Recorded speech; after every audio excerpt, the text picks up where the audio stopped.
Women's premier league WPL में वडोदरा में हुए दिल्ली कैपिटल्स DC और मुंबई इंडियंस के रोमांचक मुकाबले में थर्ड अंपायर के फैसले चर्चा का विषय बन गए।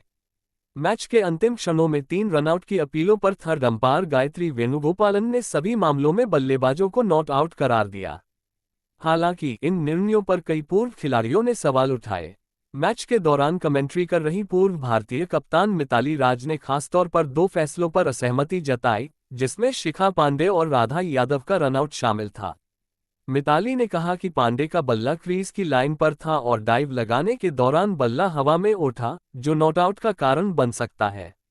लेकिन राधा यादव के मामले में स्थिति अलग थी।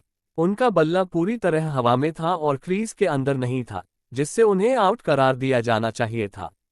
इन विवादित फैसलों ने मैच के नतीजे पर असर डाला और अंपायरिंग की निष्पक्षता पर सवाल उठाए। ये घटना WPL में अंपायरिंग मानकों पर बहस को एक बार फिर सामने ले आई है। WPL 2025 की प्लेइंग कंडीशंस के अनुसार अपेंडिक्स D में स्पष्ट रूप से उल्लेख है कि यदि मैच में लेड लाइट का उपयोग होता है, तो जिस क्षण पहली बार लेड लाइट जलती है, उसे गेंद के स्टंप से टकराने का निर्णायक क्षण माना जाएगा। इसी नियम के तहत शिखा पांडे के रनआउट के फैसले पर सवाल उठे हैं। पांडे के मामले में जब लेड लाइट पहली बार जली, उस समय उनका बल्ला क्रीज के अंदर नहीं था बल्कि क्रीज की लाइन पर था। हालांकि थर्ड अंपायर ने अपना निर्णय अगले फ्रेम के आधार पर दिया, जिसमें गिल्लियां पूरी तरह से स्टंप से अलग हो चुकी थीं और पांडे का बल्ला क्रीज के अंदर दिखाई दे रहा था। यह फैसला WPL के नियमों के खिलाफ जाता है, क्योंकि निर्णय उस फ्रेम के आधार पर होना चाहिए था जब लेड लाइट पहली बार जली थी।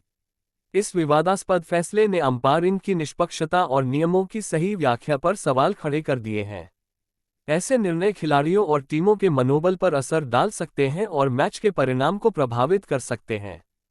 दिल्ली कैपिटल्स DC और मुंबई इंडियंस के बीच हुए रोमांचक मुकाबले में अंपायरिंग को लेकर विवाद खड़ा हो गया।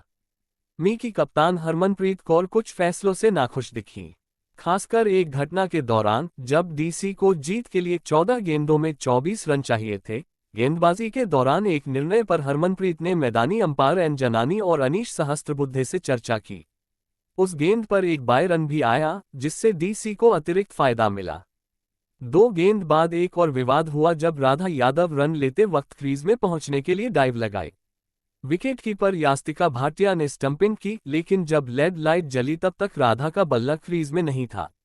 हालांकि अंपायर ने फैसला उस फ्रेम के आधार पर दिया जब गिल्लियां पूरी तरह से स्टंप से अलग हो चुकी थीं और राधा तब तक क्रीज में सुरक्षित थीं।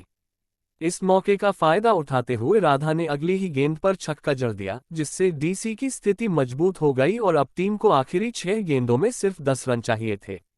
इन फैसलों ने मुकाबले की दिशा पर गहरा असर डाला। दिल्ली कैपिटल्स DC को मैच जीतने के लिए आखिरी गेंद पर 2 रनों की जरूरत थी और अरुंधति रेड्डी स्ट्राइक पर थीं। उन्होंने कवर के ऊपर से इनसाइड आउट शॉट खेलने की कोशिश की, लेकिन शॉट में सही टाइमिंग नहीं आ सकी। एक्स्ट्रा कवर से मुंबई इंडियंस की कप्तान हरमनप्रीत कौर तेजी से गेंद की और दौड़ी और स्ट्राइक एंड पर एक तेज थ्रो फेंका। विकेटकीपर यास्तिका भाटिया ने बिना देर किए गिल्लियां उड़ा दी। उसी वक्त अरुंधति रेड्डी ने भी फुल स्ट्रेच डाइव लगाए।